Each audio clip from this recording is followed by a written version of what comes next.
Hello everyone and welcome to SlashFilm Daily for Wednesday, January 16th, 2019. On today's episode, we're going to talk about the latest film and TV news. This is SlashFilm Editor-in-Chief Peter Sciretta. And joining me on today's podcast is SlashFilm Senior Writer Ben Pearson. Hey, what's going on? And writer Hoai-Tran Bui. Hey everyone. This is actually our 400th episode, which is kind of crazy. Yeah. It's fun to celebrate. The Filmcast just had their 500th episode, so we are quickly catching up to them. I mean, they only spent 10 years. We spent, a year and a couple months. So it seems fair, right? Yeah. I think we should have just as much of a celebration for our 500th episode as they did. Yeah. It'll 2 just hours be like some worth. random Tuesday or something for us. And speaking of which, I appeared on the Filmcast 500th episode. I will link it in the show notes. And we each counted down our top 5 movies of the last 10 years since the Filmcast has been broadcasting. So I would recommend go checking that out because I think it's a good episode and it's fun. And I'm on it. And to be honest, I'm friends with all the hosts of that show. I talk to Dave multiple times a week. I play board games with Jeff. I don't see Devendra that often, to be honest. But like probably many of you out there listening to us, I'm a listener of that podcast. I tune in every week, and they even though I don't get to hang out with them, much, they feel like my friends. You know what I mean? And it was great to be a part of this 500 episodes, to give them a place to shine and to be part of this celebration. So check it out. That will be linked in the show notes. And I wanted to give some plugs to some stuff on the site, including our 25 most anticipated movies of 2019. We did a podcast last week at this point. I think it was last week, where we did a writer's room trying to decide what the 25 most anticipated movies were. What we didn't do on the air is rank them. And so if you want to find out how we ranked those 25 movies, you can go to the site. I'll link it in the show notes. And I will say that it was a bit of a surprise. For instance, none of us, or I think only one movie made all 6 of our top 5s. And that movie was not Star Wars and not Avengers Endgame. So you'll see that movie in the top 5. There's a bit of a shakeup, a bit of interesting ranking there. So I'd check that out. Ben, I know you wanted to plug something that's on the site right now. Yeah, Joshua Meyer wrote a really great piece about the films of M. Night Shyamalan. Glass is coming up, and even though the early buzz for that movie is not great, I think it's a really good time to go back and sort of take a look at M. Night Shyamalan, his legacy as a filmmaker, what he's done so far, and that's what this article does. And I'm a big fan of The Village, and there's a really interesting parallel that he draws in this article between The Village and Iron Man 3, and I'll just leave that as a tease because I've never considered those two movies in any sort of parallel scenario before, but this article draws that parallel, so check it out. It's in the show notes as well. I want to plug Now Scream This, or rather the latest entry to Now Scream This, which is Chris Evangelista's and Matt Donato's bi-weekly horror column, where they recommend all sorts of horror films, niche and mainstream and the like. This week is kind of a grab bag of all kinds of movies. There's 90s horror gems, the best Resident Evil movie, and the greatest horror comedy. So if you have a theory for what that is, you should check it out on our site. Very curious what the greatest horror comedy of all time is, but you'll have to check out that article. All 3 of those are linked in the show notes. Let's jump into the news. And by the way, I should say, yesterday I think I said that we were doing a Writer's Room episode today. That got pushed till tomorrow because what we didn't remember is Brad is traveling today. So we wanted to have him on that episode. So that will happen tomorrow. Today we have some news, and we got some big news. Let's start off with something that broke after we recorded yesterday, and that is that director Jason Reitman has signed on to make a new Ghostbusters movie, a sequel to the 1989 Ghostbusters 2. So this will be in that original chronology and not in the the new one that was by Paul Feig. Ben, what is going on here? Yeah, this was totally unexpected, but apparently Jason Reitman, who has directed movies like Young Adult and Tully, has secretly been working on a Ghostbusters sequel for a little while now. He is co-writing the movie with a guy named Gil Kenan, who is the director of a film called Monster House that I'm sure, Peter, you're going to bring up in just a minute. But in terms of like the very base information that we have, it's still a little early. We know Sony is aiming for a summer 2020 release date for this new Ghostbusters movie. And as you mentioned, it's not going to have any relation to the all-female Ghostbusters movie that came out in 2016, but it is instead going to be a sort of a sequel to Ghostbusters 2. Jason Reitman told Entertainment Weekly, he said, "This is the next chapter in the original franchise. It is not a reboot. What happened in the 80s happened in the 80s, and this is set in the present day." So yeah, this is totally unexpected, but what do you guys think about Jason Reitman directing a Ghostbusters movie? I'll start things off. I think, there's a lot of people out there that I think it would be an obvious choice, like, an Edgar Wright, Taika Waititi, like, those comedy directors, Jason Reitman, and there would be people that are like the bad choice, like the Brett Ratners of the world.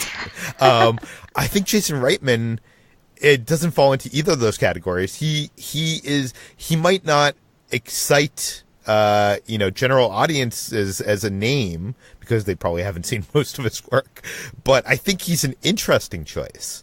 And I'm excited to see what he does here. I mean, I'm also a big fan of Jason Reitman's comedic work, especially if you go back to his early films and even his short films, like In God We Trust and, Juno, Thank You for Smoking. I know in recent years he's gotten a little bit more dramatic and, that's good. Some of those movies have connected for me. Some of them have not, just like you guys. But I do feel like he, does inherit that comedic gene from his father. And if he can get the right people in place, this could be something special. He definitely has a good sense of human character dynamics in his films and bringing a depth to that kind of stuff. That might be interesting to bring to the Ghostbusters world. HD, what are your thoughts? I actually quite like Jason Reitman as a director. I really like his dramedies and his approach to, that sort of like more human approach to comedies. But I can see why this would be a controversial choice because he's not quite as zany as filmmakers like Edgar Wright or Taika Waititi, and which is a sort of that they kind of capture more of that vibe of the Ghostbusters franchise. But I would be happy to see like Jason Reitman's approach and see like him do something different with Ghostbusters rather than what we expect.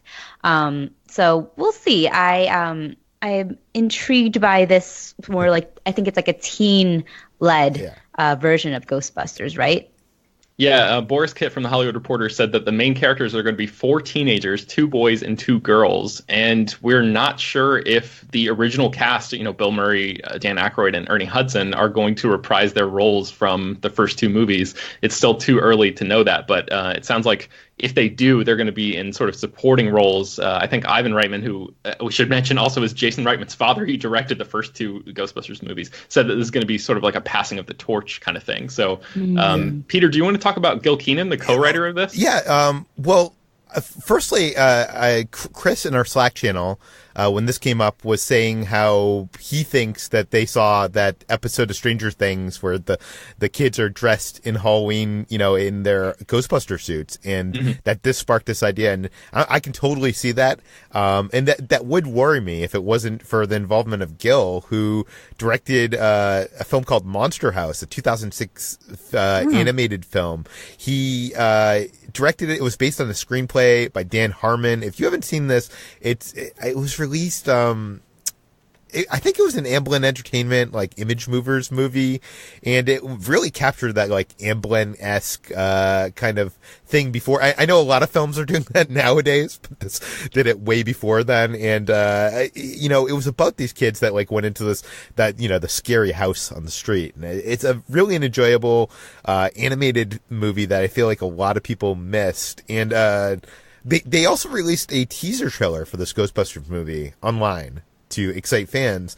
And I feel like watching that reminds me of The Explorers. It totally seems like a nod to the Explorers teaser trailer. If you haven't seen, it's one of the best teaser trailers of all time, in my opinion.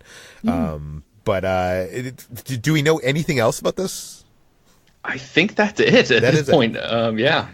I do want to say I've also seen Monster House, and that was a movie that also surprised me. I went in not really expecting much from the movie, but in addition to being quite cinematic, like the way that it's shot is very just like stylized. It's a good, solid children's adventure that is a little bit scarier than you would expect because there's some body horror in there. It gets a little dark at times. So I am a little bit more like curious now after hearing that the screenwriter of that film is going to be working on the new Ghostbusters. I mean, I know a lot of people online are kind of criticizing, like, I don't know, there seems to be this weird love-hate with Jason Reitman from critics, I feel like. Yeah, I don't know. I feel like there's a bit of the film critic world that doesn't like him. But his best movies have been made with female screenwriters, like Diablo Cody, and this is a male screenwriter. And some people are kind of, I feel upset that this basically seems like Sony is kind of concluding the female Ghostbusters world that was set up with Paul Feig a couple years back.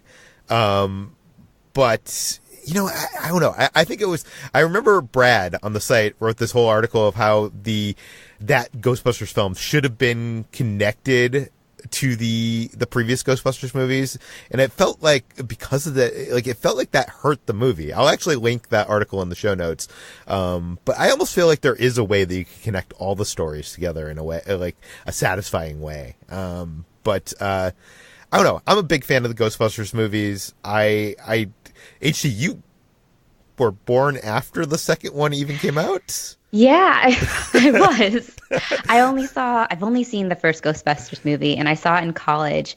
So, and I thought it was fine. I feel like a lot of the comedy was very heavily based on like the SNL sort of personas by a lot of the actors in that cast, and that I understand why people like it so much, but I feel like that nostalgia around that movie is kind of the driving force of why people are so defensive around this franchise. So that might be a very controversial opinion. I'm sorry, but I thought it was good. It was fine. It was a solid comedy, and it's just the comedy is kind of, I don't know, not my style, I guess. Oh. Interestingly enough, a few years ago at LACMA, I saw Jason Reitman direct a live script read of Ghostbusters, the original Ghostbusters, starring a cast that included like Seth Rogen and I think Kirsten Bell and a bunch of other people. And it was interesting to see how much of the stuff that people love from Ghostbusters that was not in that shooting script. It was totally improv on set by Bill Murray and Harold Ramis and people like that. And I feel like Jason Reitman really needs to find some people that can do that kind of magic on set. Ben, what is your relationship with Ghostbusters?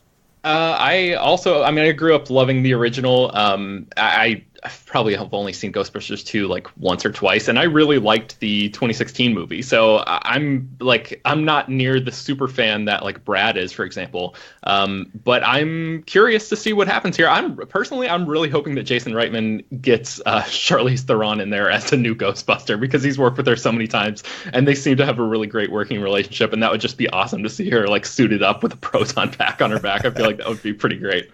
I'm here for this. Okay. Let's move on and let's talk about some Disney live action adaptations of animated classics. And let's start first with Hunchback of the Notre Dame. H.E., you wrote about this for the site. What do we know? Yeah, so The Hunchback of Notre Dame is the next Disney animated film that's going to be getting the live action treatment, although it will allegedly be based mostly on the Victor Hugo novel that was published in 1831 and not mostly just the 1996 Disney film. So this is going to be a live action musical that will simply be titled Hunchback, and it will be written by playwright David Henry Hwang, who wrote the Tony-winning musical M. Butterfly, and with music and lyrics by Alan Menken and Stephen Schwartz, who also wrote the songs for the 1996 film and went on to collaborate for the stage production that was only staged in Berlin. Didn't ever go to Broadway, but that ran from 1992 to 2002.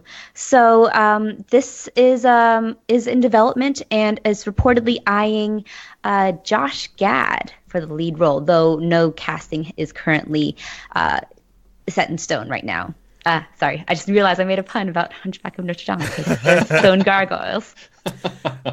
I feel like the Hunchback of Notre Dame, it was a Disney animated film that like came out probably during my high school years when I was like, being like, Disney films are for kids. And I never, I saw it once, but I don't have any love for it. Ben, do you have any love for this film? Yeah, this one came out at a weird time for Disney Animation. I think they were sort of in a down period. Actually, that is not true. It came during the Disney Renaissance, which lasted from The Little Mermaid in 1989 until Tarzan in 2001, I think. So in that period that we got all of these great Disney classics. But no one ever talks about this movie. No one ever talks about it because it was one of the lesser loves of the many Disney classics that came out during this time period. So you're wrong about the time period being a downturn, but it is kind of like a blip. It's like a black sheep of the Disney Renaissance. Because I feel like when you go to Disneyland, like you don't even see, anything from Hunchback. Like represented in like, World of Color or like character appearances or definitely not rides. Like it seems like that the legacy of that film has almost been erased. But there was a direct-to-video sequel that came out that followed Quasimodo. There was direct-to-video sequels of everything back in that day. There was, that's true. But yeah, it's definitely one that doesn't have quite the following that all the other Disney animated movies of that time period has.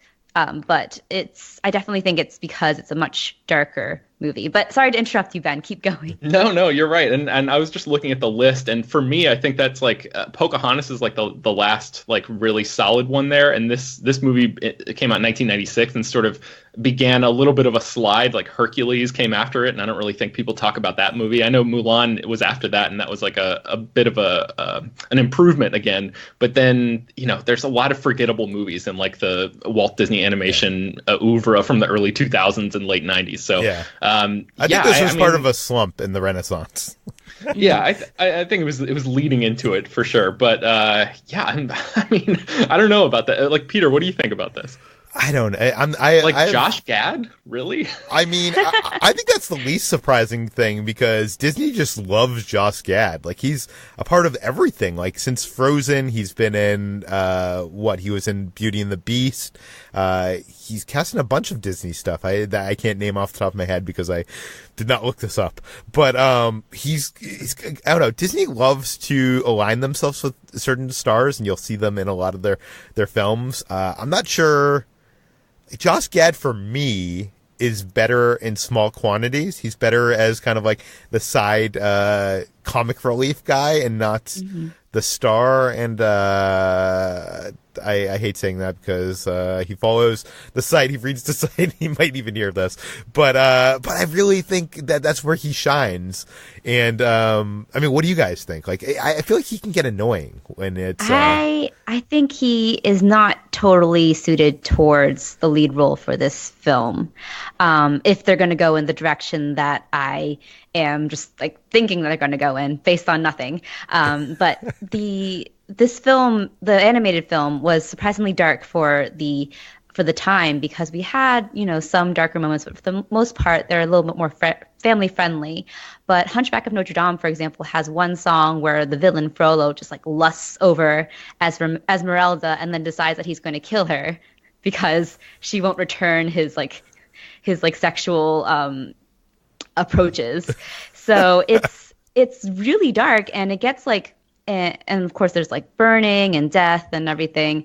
So, and the Victor Hugo novel is even darker. So, if they're going to be basing this film based off of the Victor Hugo novel, I don't really know how Josh Gad would fit into this because he's a little bit more of like the jovial, again, like comedic type. I could see him as like maybe one of those stone gargoyles that follow Quasimodo around, but not as the lead character, who is quite tragic despite being, the Disney protagonist. And this is like a strange project for them. Like I realize they probably have, the IP and like maybe even the Hugo novel might even be in like public domain at this point. But like, is this the thing that they really want to put their energy and resources into? Like, who is gonna, get hyped for a live action Hunchback of Notre Dame movie in 2020 or whenever it comes out? It just seems like a weird decision for them. They have such a huge back catalog, but yeah, I mean, it's based on that back catalog, and so far they've had huge success with like adapting these animated films to live action. But to HT's point of seeing Josh Gad in this movie, I feel like I know it's a cliche, but I feel like most comedy actors, they want to do a big dramatic role. So I could totally see someone like Josh Gad wanting to, stretch his legs and be, the star of this film. But, we should talk about another Disney live action animated adaptation, and that is Pinocchio, which has lost its director. Ben, what do we know? Yeah, so Seamus McGarvey, who is a cinematographer, just in a new interview said that I don't think it's a secret anymore, but the film has been canceled over the holidays, over Christmas. And he's talking about the live-action Pinocchio movie that Disney is working on. Paul King, who I think wrote and directed both of the Paddington movies, or at least co-wrote both of them, was hired to direct this film last year. And McGarvey said in this interview that Paul King wanted me to be his DP on the film, but the director basically pulled out of the film for family reasons. Disney are trying to find a new director. They're trying to get it going, but I'm unlikely to be involved now. So that's our first knowledge that Paul King is no longer involved with this project. Sam Mendes, who directed Skyfall, was attached initially, but he ended up leaving in 2017. So maybe this frees Paul King up to return to the director's chair for Paddington 3, which would be kind of amazing. But I don't know. This is another one that, like, Pinocchio, the animated movie, is pretty dark and very weird, and I'm not entirely convinced that it's going to translate well in live action. I understand, again, that Disney has the IP on this, but I don't know. Do you guys think that there's potential, especially with like Guillermo del Toro doing his long-held passion project of a stop-motion version of Pinocchio for Netflix? Do you think that Disney is going to be able to produce something memorable here? I'm interested in a live-action version of Pinocchio, but not from the direction that Disney is approaching their live-action movies, if that makes sense. I am totally all in with the Guillermo del Toro version. I'm not sure how Wait. I gotta interrupt here. You don't like what Jon Favreau is doing with his adaptations? I feel like not all of them are hit. Like, I did not like Beauty and the Beast, but I feel like Jungle Book was I don't know. I've really enjoyed it. Jungle Book was good. Wow. Riding that fine line between the word fine and good. I love it. But Pinocchio is a very different story than the Jungle Book, and I think that it has potential for a really interesting film and really dark and weird film. And I really liked. Actually, I remember being traumatized by the animated film as a kid, but I quite like what they were doing there and what risks they were taking. But I don't know if, like, Disney, as they're doing now with their live action films, could deliver a good Pinocchio live action movie. I mean, the one thing that they can bring to it that Guillermo can't is they have that the songs from that original movie. So I mean, I guess it's going to be a musical. I mean, that if it wasn't, I would be shocked. But I mean, Paul King was a good leap. Was a good person to have involved with something as whimsical as that story. But without him, I'm wondering who they could get that would be as exciting. Ben, do you have any ideas? I don't, and I'm wondering if they might even like end up reworking this into something for the Disney Plus streaming service. Like, what do you think, Peter? Do you think that if they don't find somebody soon, that there's a chance that it goes to that streaming service, or do you think they're like all in for bringing this one to theaters? Well, I think the thing is, Bob Iger has already said that they're not going to be making $100 million movies for Disney Plus streaming service. They are making that Lady and the Tramp live action movie, but I think that actually is using, correct me if I'm wrong, I feel like HT wrote this article that they're using live action like animals. Yes, they are. They're using live dogs. So that, like, basically they're just going to probably be replacing the mouse and the face like we've seen in all those commercials and stuff. So like that makes it cheaper. I feel like a Pinocchio movie, you couldn't do a live action Pinocchio movie for under $100 million because you have to basically animate, like, I don't know, it would look really cheap if it's like a practical live action Pinocchio, right? Like you need to have like an animated Pinocchio in a live action world, I would assume. Yeah. But okay, let's move on to some other stuff because we have a lot to talk about today. Let's talk about Apple because they're trying to get into the streaming game and they have announced their first original movie, which is in conjunction with A24. And for we've been hearing for a long time that Apple's looking for PG entertainment for families. I am shocked by this. HT, what is going on here? Yeah, so Sofia Coppola will be directing the first Apple original film.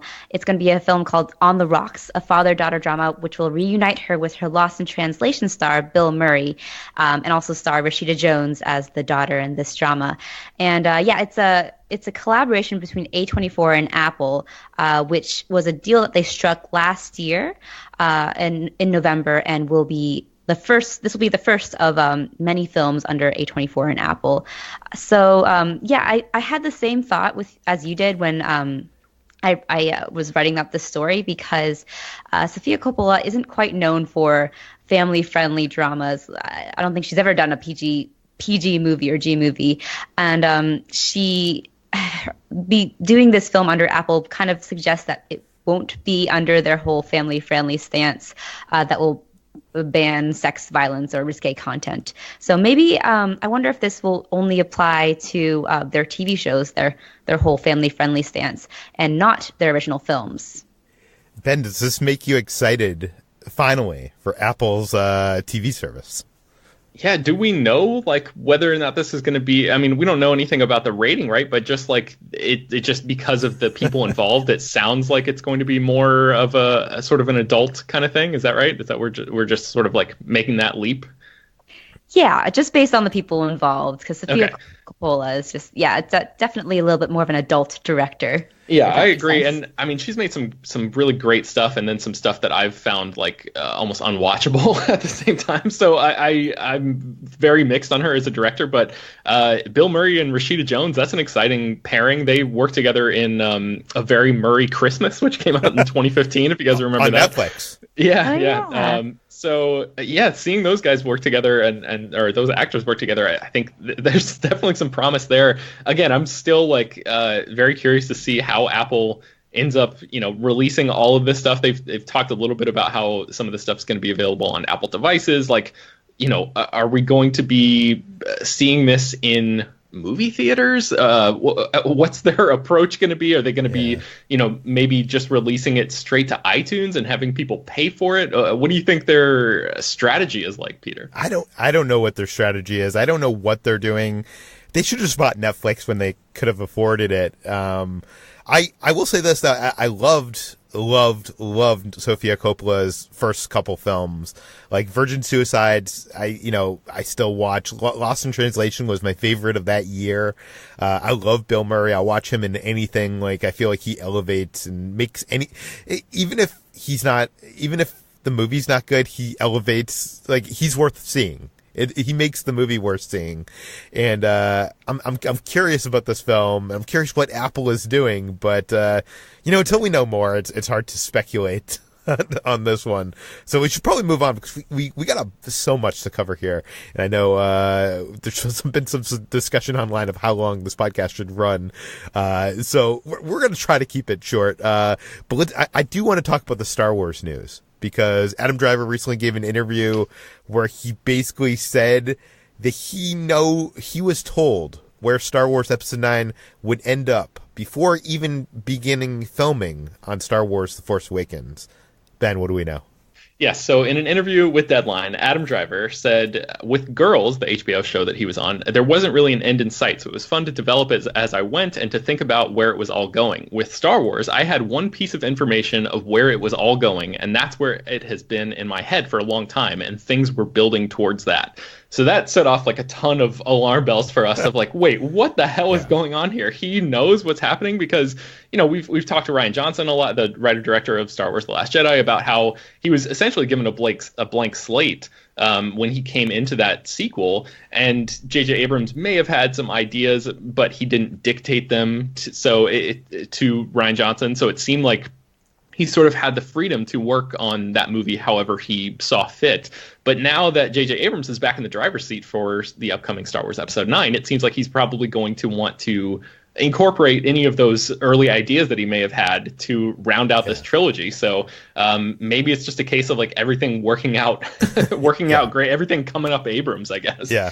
No, I think it is good that he's finishing this finishing the story that he started because, we might get a good conclusion, even though he wasn't involved in the second chapter. My immediate thought on this is that Abrams wouldn't have told him anything unless it was something involving his character. So my 4 theories on what he's talking about is he either knows Kylo's fate, if he ends up redeeming himself, if he ends up dying or whatever. I think that might be a possibility. The biggest one, and I know you guys are going to groan at this, is I think he knows that Rey is his sister.